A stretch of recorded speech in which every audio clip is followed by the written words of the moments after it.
మాటేసిన మందుపాత్ర మావోయిస్టుల ఏరువేత లక్ష్యంగా ముందుకు సాగుతున్న భద్రతా దళాలకు ఐఈడీలతో ముప్పు. గత 78 పేలుళ్లు ఈ ఏడాది ఇప్పటి వరకు మార్చి వరకే 100 పేలుళ్ల ఘటనలు. రక్షణ దళాలకు హై అలర్ట్ జారీ. అయితే మావోయిస్టుల ఏరువేత లక్ష్యంగా భద్రతా దళాలు దూకుడు ప్రదర్శిస్తున్నాయి. యాంటీ నక్సల్స్ ఆపరేషన్ల వేళ రక్షణ దళాలకు మందుపాత్ర సవాలుగా మారింది.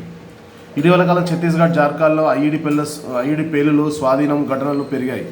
మరోవైపు సిగ్నల్ ద్వారా దూరం నుంచి పేల్చగల రిమోట్ కంట్రోల్ ఐఈడీలు లభ్యమవుతుండడం కలకలం రేపుతుంది. అధికార గణాంకాల ప్రకారం గత ఏడాది ఛత్తీస్గఢ్లో మందుపాత్రలకు సంబంధించిన 78 పేలుళ్ల స్వాధీన ఘటనలు నమోదయ్యాయి. ఈ ఏడాదిలో మార్చ్ మధ్య నాటికే ఈ సంఖ్య 100 దాటింది. 2020-22 సెక్యూరిటీ క్యాంపులకు 3 నుంచి 7 కిలోమీటర్ల పరిధిలో ఐఈడీలు లభ్యమయ్యేవి. 2023-24 మధ్యంలో అవి 3 కిలోమీటర్ల లోపే వెలుగు చూస్తున్నట్టు ఒక నివేదికలో వెల్లడైంది.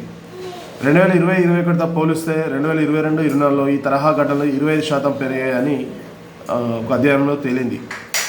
గత ఏడాది కాలంలో ఛత్తీస్గఢ్, జార్ఖండ్లోని నక్సల్ ప్రభావిత ప్రాంతంలో 70కి పైగా కొత్త ఫార్వర్డ్ ఆపరేటింగ్ బేస్లు ఏర్పాటయ్యాయి. వీటి సంఖ్య పెరిగిన కొద్దీ ఎల్ఈడి ఘటనలు పెరుగుతున్నట్లు ఒక అధికారి వెల్లడించారు. ఇటీవల కాలంలో ఆర్సీఐల ముప్పు ఆందోళనకరంగా మారింది. గత వారం ఛత్తీస్గఢ్లోని బీజాపూర్ జిల్లా సిఆర్పీఎఫ్ క్యాంప్ సమీపంలో 5 కిలోల పేలుడు పదార్థం వెలుగు చూడడం కలకలం రేపింది. బాంబు వద్ద 2 ఖాళీ గాజు సీసాలతో పాటు దూరం నుంచి పేల్చేందుకు వీలుగా సమీపంలో చెట్టు కింద వైర్తో అనుసంధానమై ఉన్న చిన్న యాంటీనా కూడా లభ్యమైంది. ఈ ఏడాది జనవరిలో బీజాపూర్ జిల్లాలోని ఓ వంతెన కింద తొలిసారి ఈ తరహా ఐఈడీని సిఆర్పీఎఫ్ స్వాధీనం చేసుకుంది. ఆర్సీఐడీల వాడకం పెరిగే అవకాశం ఉందని అధికారులు అంచనా వేశారు. సాధారణ మందుపాత్రతో పోలిస్తే దూరం నుంచి వీటిని పేల్చే వీలుండడంతో మరింత ప్రమాదకరమని అధికారులు భావిస్తున్నారు. అయితే మావోయిస్టుల ఏరువేత కార్యక్రమంలో భద్రతా దళాలు మారుమూల ప్రాంతాలకు కూడా వెళ్తున్నాయి. మావోయిస్టులు టీసీఓసీ టాక్టికల్ కౌంటర్ అఫెన్స్ క్యాంపెయిన్ సమీపిస్తున్న నేపథ్యంలో ఛత్తీస్గఢ్, జార్ఖండ్లో ఐఈడీ దళాల విషయంలో రక్షణ దళాలకు హై అలర్ట్ జారీ చేసినట్లు ఒక అధికారి తెలిపారు.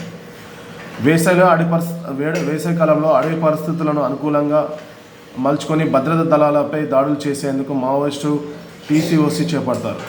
మావోయిస్టులను నిర్మించాలన్న టార్గెట్కు అనుకూలంగా భద్రతా దళాలు పనిచేస్తున్నాయి. గత 3 నెలల వ్యవధిలోనే దాదాపు 120 మంది మావోయిస్టులు మృతి చెందారు. ముఖ్యంగా బస్తర్లోని మారుమూల ప్రాంతాలకు చొచ్చుకెళ్తున్నాయి.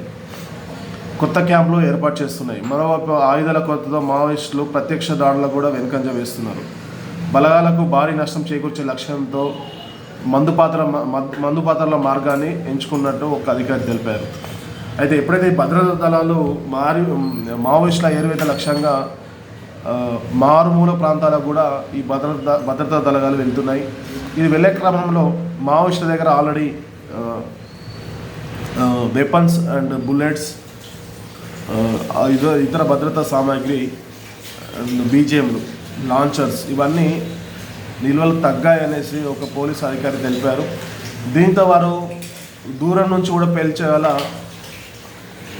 రిమోట్ కంట్రోల్ ఐఈడీలు, ఆర్సీఐడీసీలు ఐఈడీలు మందుపాత్రలు అమర్చి వాళ్ళు దూరం నుంచి కూడా పేల్చుతున్నారు. ఈ పేలుడు ఘటనలు ఈ మధ్య ఎక్కువయ్యాయి.